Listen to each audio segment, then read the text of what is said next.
Монгол оронд минь уулын эзэн хэмээх сүрлэг нэгэн амьтан бий. Энэ бол өндөр уулын хад асах дунд амьдардаг цоохор ирвэс юм. Тэд ихэвчлэн агуй, хүн хурч очиход бэрхшээлтэй хад хавцалтай ууланд бүгнэ. Цоохор ирвэс нь байгалийн цохилтолгоороо янгир, аргал, тарваг зэрэг амьтнаар хооллоно. Гэвч цоохор ирвэсийн нутагт хүм мал сууршин буудлах болсон тул цоохор ирвэсийн эдэж тижээлэнд ховордож үлсэн гачигдалд орж байна. Иймд тэд үр төлөө тижээхийн тулд уулд ойр буусан айлын малыг барихаас өөр аргагүй болно. Нэгэн өдөр ийм нэгэн явдал болсон юм.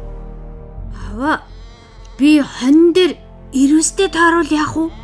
Яах юу вэ? Аавдаа шууд хэлээрэй. Алуу, минийхөө гартаа. Юу болсон юм болов? Хүн ирж байгаа юм болов? Хүү гараад хартал алс холд нэгэн амьтан байдгаараа бүхийн хөлөө чирж ядан явж байгаа харагдлаа. Хөөх аваа. Оо! Гараад ирээрээ. Тэндээс чон ирж аана. Гэхдээ чон гэхэд Юу? Алуу. Минийхөө холдож бай та. Гүн чинь ирвэс байна шүү дээ. Гээд гэрлүүгээ гүйн орлоо. ирвэсээ. Ирвэс байна, ирвэс. Алуу холдорой минийхөө.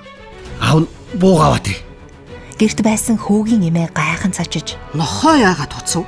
Юу болов? гэв. Ирвэсээ, ирвэс ирж байна. Манай хот руу.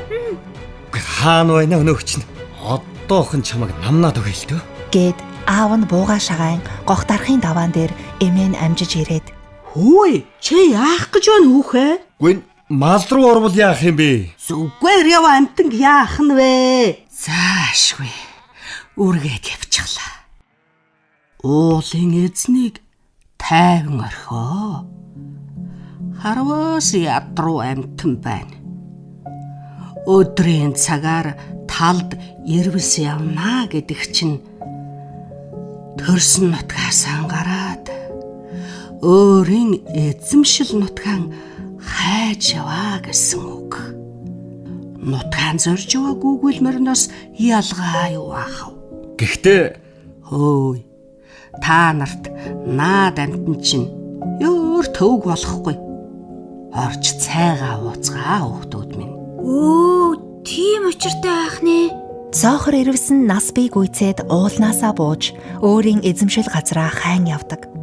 Ингэж яваа амьтныг хүн ард үргээж оролддоггүй тайван явуулж орхино. Монголчууд цоохор ирвэсийг уулын эзэн агуу хүчтэн гэж тун хүндэтгэлтэй хандаж зэрэгцэн оршиж байгаагаа бахархан ярьж агнахыг цээрэлдэг ард түмэн юм.